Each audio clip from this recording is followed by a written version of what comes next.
Olá, estamos aqui com Lúcio Cuenca, que é diretor executivo de OLCA, do Observatório de Conflitos Ambientales, e também é vocero do setor de energia e mineria do Movimento por el Agua e os Territórios, MATE de Chile. Lúcio, é gusto que estejamos aqui em esse conversatório da Fundação Rosa Luxemburgo e prazer receber-te para essa charla estes dias. Te dou a palavra para umas primeiras, para uma introdução. Bueno, muchas gracias a este espacio que crea la Fundación Rosa Luxemburgo en un momento muy importante, ¿no? En la realización de esta cumbre de los pueblos, con grandes desafíos y grandes expectativas también de los pueblos frente a lo que está pasando acá a nivel de la articulación de los movimientos sociales y pueblos para enfrentar esta crisis que está causando impactos muy importantes a lo largo, sobre todo de los países del sur. Y por lo tanto, para nosotros es importante estar acá para compartir, obviamente, generar nuevas alianzas, pero sobre todo para construir colectivamente una esperanza a nivel global que es posible cambiar la situación en la que estamos. Y eso, bueno, nos motiva a estar hoy día en Belém compartiendo y, bueno, y por supuesto estando acá también, espacio que agradecemos. No, gracias a vos, Lúcio. OLCA é uma organização histórica, não, do trabalho da Fundação Rosa Luxemburgo em Chile, bueno, e a nível latino-americano também. Lúcio, te vou fazer uma pergunta que nos pedem desde Repórter Brasil, portal de notícias de acá de Brasil, e aí vamos começando o diálogo também. Executivos de grandes mineradoras e hasta representante do Banco Mundial destacaram ayer em uma mesa da Zona Azul da COP que Brasil é tem grandes oportunidades de extração de minerais críticos, minerais estratégicos para a transição energética.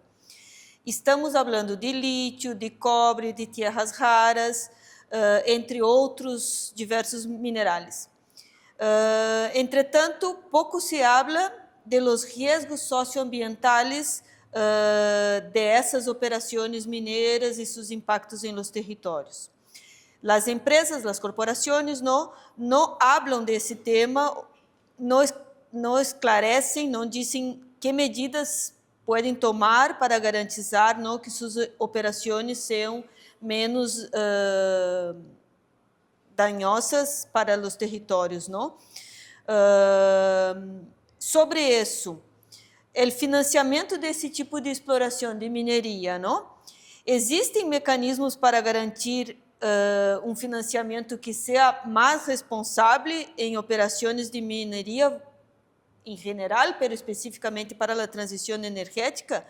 E que podemos fazer em relação ao debate ou os questionamentos em relação à atuação dessas empresas e seus inversores? Bueno, hay varios niveles desde donde hay que contestar esa pregunta, ¿no? Y sin duda lo que está ocurriendo acá es que se ha definido en los países industrializados un tipo de transición que se reduce fundamentalmente a lo que se denomina la transición energética, la electromovilidad, y que bajo ese modelo requiere muchos insumos, materias primas, como se ha conocido históricamente, que en este caso se denominan los minerales críticos, una parte importante de ellos.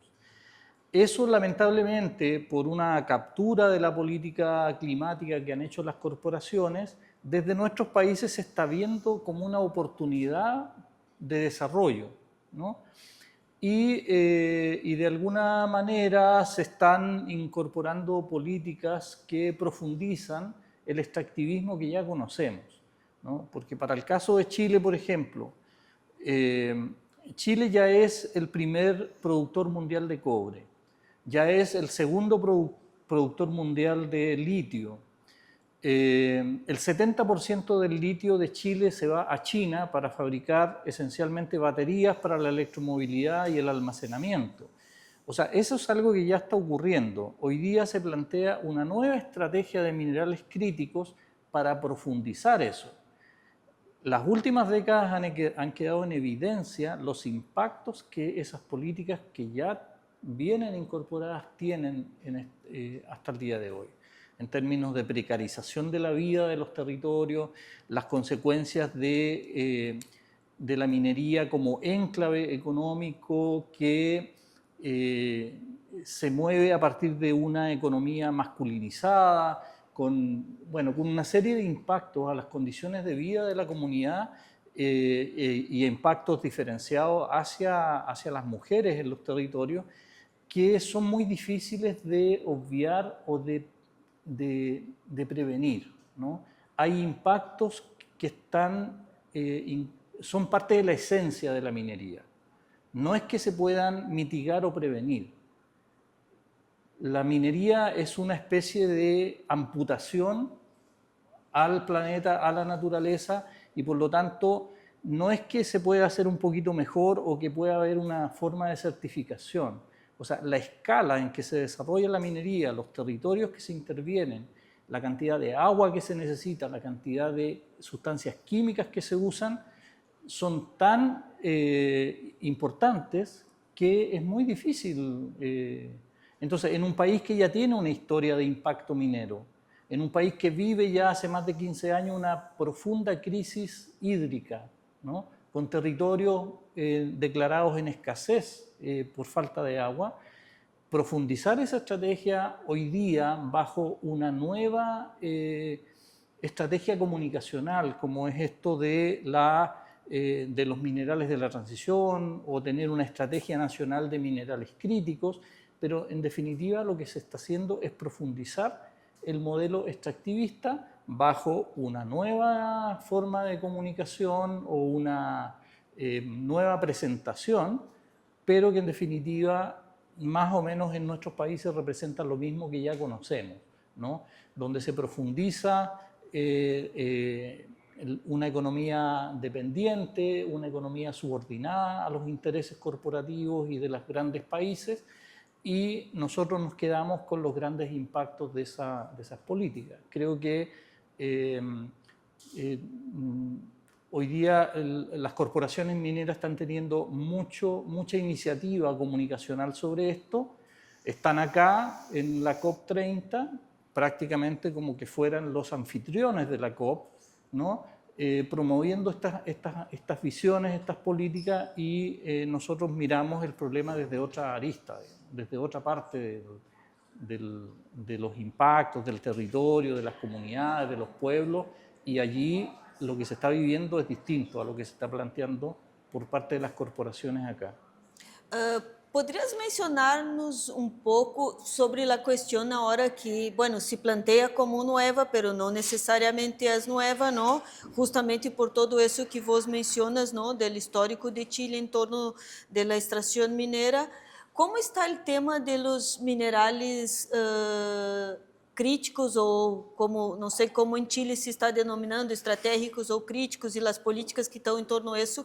Como está o aumento da especulação de esse tipo de projetos em Chile, que tem, não, recursos bastante importantes também desses minerales, não? Sí, mira, acá hay una lamentable coincidencia en que Chile, en los últimos años, luego de perder tener una nueva constitución, ¿no? Ha habido una regresión desde el punto de vista político, desde el punto de vista del respeto de los derechos, del bienestar de la población. Emergen con mucha fuerza visiones negacionistas, visiones de ultraderecha, ¿no? Y eso lamentablemente ha permeado muy fuerte el sector gubernamental y se han reinstalado agendas que venían de las décadas anteriores y que eran agendas profundamente neoliberales, ¿no?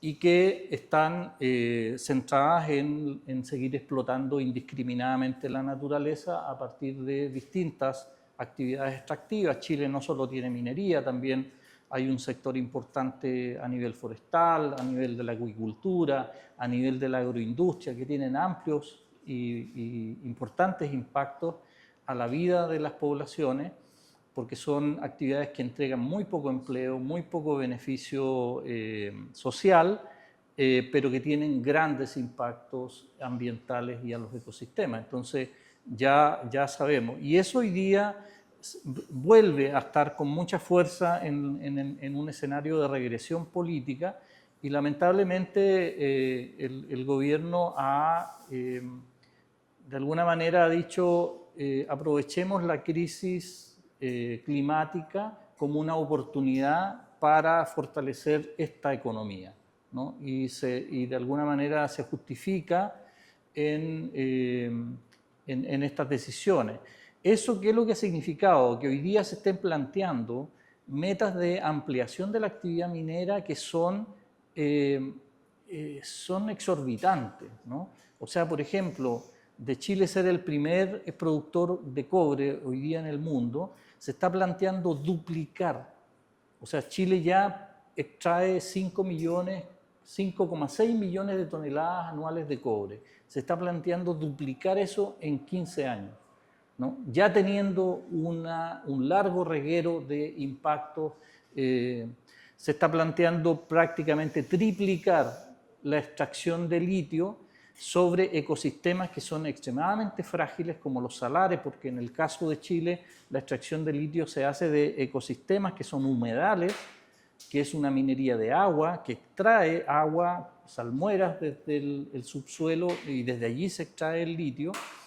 Y hasta el momento Chile explotaba un salar, el más grande, pero hoy día la Estrategia Nacional del Litio planteada por este gobierno abre la explotación del litio a un 70% de los salares que existen, que son un poco más de 60 sitios de estas características que están en la zona altoandina, digamos. Entonces, sin duda eso hace Mira, además, sin que exista información sobre esos ecosistemas. Los humedales, los salares, son ecosistemas microbianos, muy particulares, con un alto grado de endemismo, pero también en casi todos los salares existen poblaciones indígenas que han vivido allí ancestralmente y que dependen de las aguas, tanto de las salmueras como del agua dulce de esos ecosistemas. Entonces, ampliar al 70% de esos lugares la explotación para triplicar o más, porque Chile se está planteando pasar a ser el primer productor de litio a nivel mundial, más importante incluso que Australia en este momento. Y eso en realidad son metas irracionales desde nuestra perspectiva. Bien, bueno, directamente asociado, ¿no?, con el tema de los minerales, para la transición está todo el tema vinculado, por ejemplo, con la producción de equipamientos para generación de energía eólica, ¿no? Para grandes dimensões, não estamos falando aqui de pequenas dimensões, e creio que aí o caso de Chile também é bastante emblemático, assim como é, por exemplo, o Nordeste de Brasil. Eu quisiera que mencionaras, Lúcio, esse tema do hidrógeno e, muito em particular, bueno, estamos, não, em um espaço de uma fundação alemã e, em caso de Chile, há um projeto de Porsche para a produção de hidrógeno. Puedes contar-nos um pouco como se dá isso, que tipo de projeto é esse e, bueno, as implicações e relações entre norte e sul global e, principalmente, aí creio que o poder que têm corporações, grandes corporações, em esse sentido, não? Sí, bueno, Chile desde hace aproximadamente 10, 15 años que viene con una política para incorporar la energía renovable a la matriz energética. Hoy día la energía renovable eólica y fotovoltaica esencialmente está llegando al 40% de la matriz eléctrica. paradojalmente crece la matriz eléctrica, pero no disminuyen las emisiones de gases de efecto invernadero, ¿no? Porque lo que se está haciendo es crecer la matriz, pero sigue habiendo un 65% de esa matriz que es hidrocarburos. Hidrocarburos que Chile no tiene, porque Chile no extrae prácticamente gas ni petróleo, por lo tanto es un país dependiente del punto de vista energético del mercado global de los hidrocarburos. Y eso incluso sigue creciendo a la par de cómo va creciendo la energía renovable. Y hace 5 años aparece, así nunca se había mencionado en los debates internos sobre matriz energética, el tema del hidrógeno. Y el año 2020 aparece y se promulga una Estrategia Nacional de Hidrógeno Verde, que viene acompañado de todo un discurso que es un discurso similar a lo que se está planteando en el resto de los países, de que cada uno de nuestros países tiene potenciales energéticos renovables que harían que el hidrógeno producido en nuestros países sería el más barato de todo el mundo. Y por lo tanto, incluso la comunicación asociada a esto nos decía que Chile iba a ser la Dubái de la energía renovable, que íbamos a hacer el 13% de toda la producción de hidrógeno a nivel mundial, y empieza una estrategia nacional que fue formulada por una consultora de comunicaciones estratégicas a nivel internacional, donde prácticamente no hubo participación ni debate interno para incorporar el hidrógeno en la matriz energética con la fuerza que aparece en este tiempo. Y bueno, y en eso nos hemos ido enterando que detrás de esto viene mucha influencia europea, de la Comunidad Europea y particularmente de Alemania, de la cooperación técnica, pero también de convenios a nivel entre los ministerios, ¿no? Y que buscan rápidamente transformar esto en una prioridad de las políticas energéticas de la transición de nuestro país. Y desde ahí en adelante se vienen entregando tierras fiscales a los proyectos de energía renovable y ofreciendo tierras fiscales a los proyectos de hidrógeno verde. Chile se endeuda con distintos bancos internacionales en 1.250 millones de dólares para entregar incentivos y subsidios a este plan del hidrógeno verde. Y empieza una avalancha de proyectos, ¿no? Hoy día están anunciados más de 70 proyectos con grandes inversiones, estamos hablando de inversiones muy millonarias, con compañías, muchas de ellas que son las mismas compañías petroleras que conocemos, que hoy día se transforman en las líderes, entre comillas, de la energía renovable. Y dentro de eso aparece un proyecto de una empresa que se llama HIF, que es una asociación de capitales donde participan empresas alemanas, particularmente Siemens y Porsche, ¿no? Para fabricar una gasolina sintética a partir de hidrógeno verde. O sea, el producto final no es hidrógeno verde, ¿no? El hidrógeno pasa allí a ser un insumo. Y esto está hoy día a nivel de planta piloto, pero ya se presenta como que sería una gran solución, ¿no? La empresa Porsche ha dicho que ellos apuestan por este proyecto de la gasolina sintética porque quieren que los autos Porsche de combustión interna puedan seguir funcionando y moviendo a la gente en las calles del mundo y particularmente de Europa. Esa planta piloto produce una cantidad de combustible sintético que ha sido probado en el circuito de autos Porsche en Europa, ¿no? Y de allí surge toda una comunicación que dice que sería extraordinario y que, por lo tanto, esta empresa, que era una empresa inicialmente chilena, se transforma en una empresa global. que tiene anunciado proyectos en Estados Unidos, en Australia, en Uruguay y en Chile, ¿no? Con inversiones gigantescas. El proyecto, por ejemplo, de Uruguay son $6.000 millones, en Estados Unidos tienen otro proyecto de esa escala, digamos, ¿no? Recientemente se le aprobó un escalamiento del proyecto de piloto a producción industrial a esta empresa, y la conclusión del organismo evaluador de ese proyecto en Chile es que no se pudo demostrar la carbono neutralidad de la producción de esa ecogasolina, de ese combustible sintético.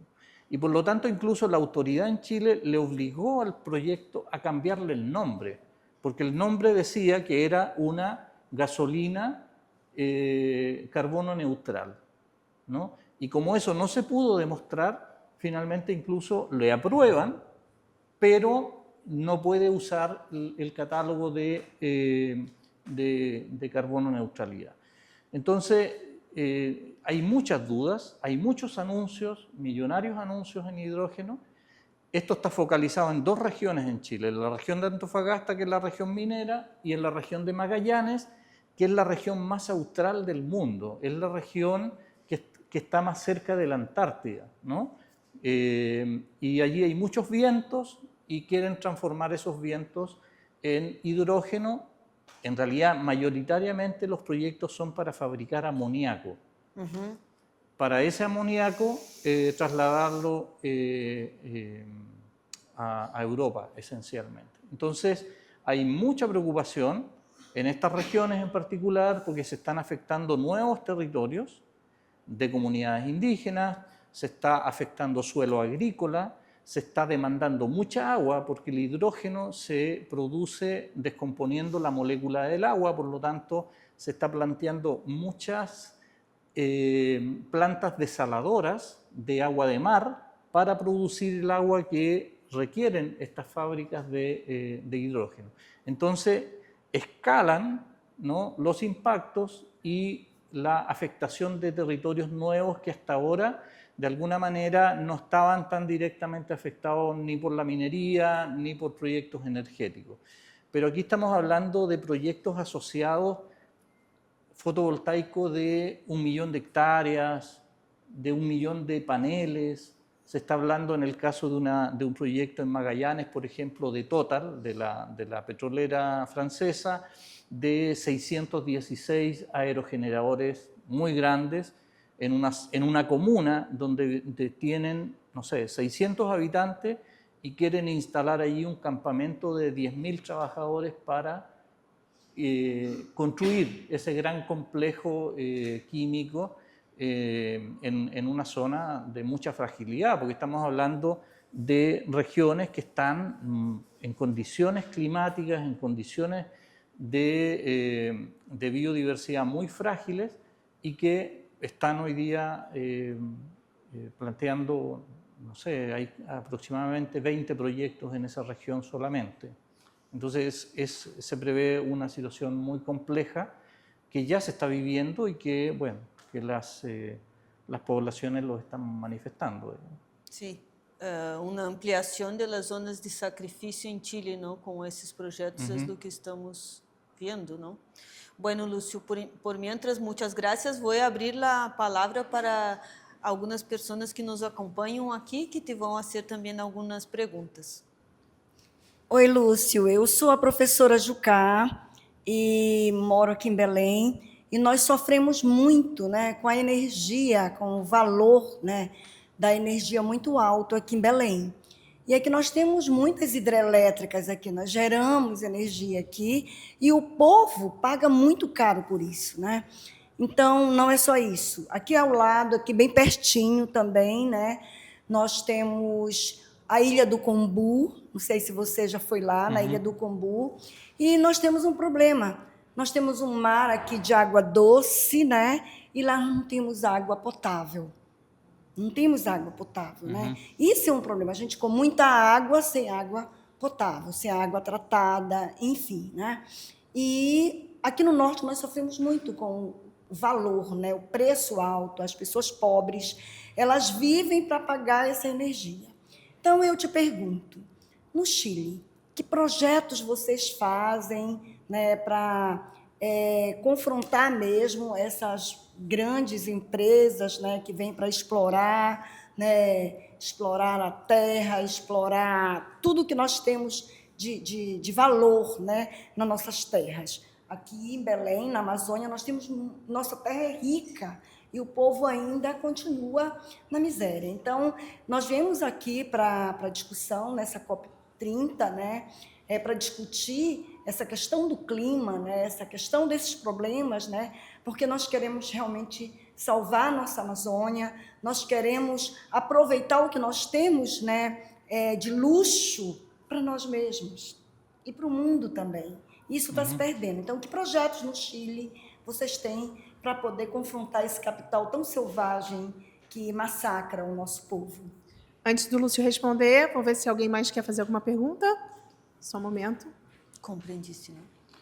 Uno de las tarifas.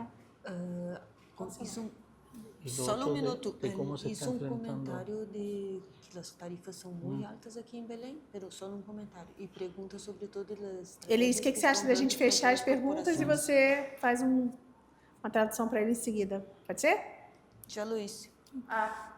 Oi, Lúcio. Meu nome é Virgínia. Eu queria saber, porque há bastante tempo as mineradoras canadenses operam no Chile com um longo histórico de violação de direitos humanos, de direitos territoriais, contaminação ambiental, mas eu queria saber como a atuação delas vem se moldando e mudando com o discurso de transição energética. Se é perceptível uma mudança na atuação. É isso. Obrigada. No entendí. Mais alguma pergunta? La pregunta es cómo las empresas mineras, sobre todo las canadienses, que tienen una actuación importante en Chile, se están moldando el discurso en ese marco de la transición energética. Algo más discursivo, cómo se apropian del discurso y lo están planteando. Pode seguir. ¿Quieres que te haga otra vez la pregunta o no hace falta? No, creo que no.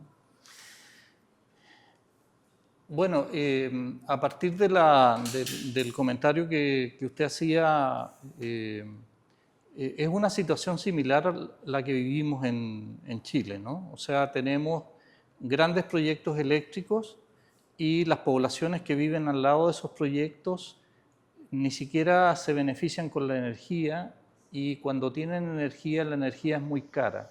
En Chile tenemos un sistema 100% privatizado, ¿no? Por lo tanto, el régimen de tarifas es muy favorable para las empresas, porque cuando se fijan las tarifas, se hacen negociaciones donde el lobby y el poder de influencia de las empresas pesa mucho, ¿no?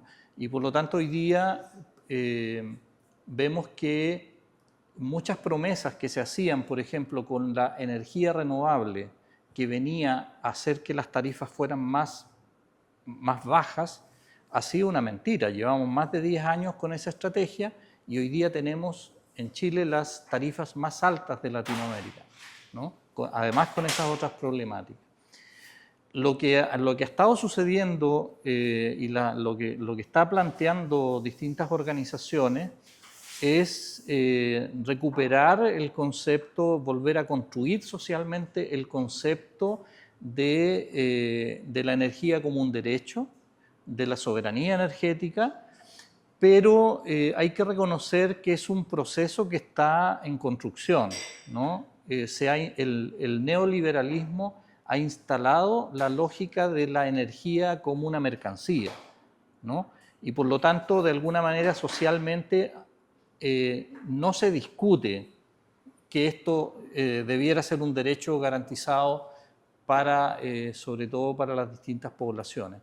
Pero sobre eso se viene trabajando en los movimientos sociales a partir de los problemas que han habido de abastecimiento de energía para la población. Han resurgido estos debates y eso está creando más conciencia, ¿no?, respecto a lo abusivo que es el sistema en el que estamos y que está mayoritariamente en función de ampliar el extractivismo, porque la mayoría de la energía que se ocupa en Chile no es para el beneficio de las familias, de las viviendas, ¿no? Solo un 17% de toda la energía eléctrica en Chile va a las viviendas. Más del 80% va al extractivismo, ¿no? Entonces se produce también allí una situación de mucha desigualdad, incluso respecto de las tarifas, porque las empresas pueden negociar directamente con las generadoras de la energía el precio que ellos van a pagar. Entonces profundiza más todavía la situación de injusticia en la que estamos, y sobre eso se está, como te digo, se está enfrentando en la promoción de estos debates, en tomar más conciencia respecto de lo que significa la energía para nuestra vida, la calidad de vida, y cómo construimos socialmente la energía como un derecho y por lo tanto lo demandamos, nos movilizamos, construimos alianzas en torno a eso para que podamos hacer los cambios más estructurales, ¿no?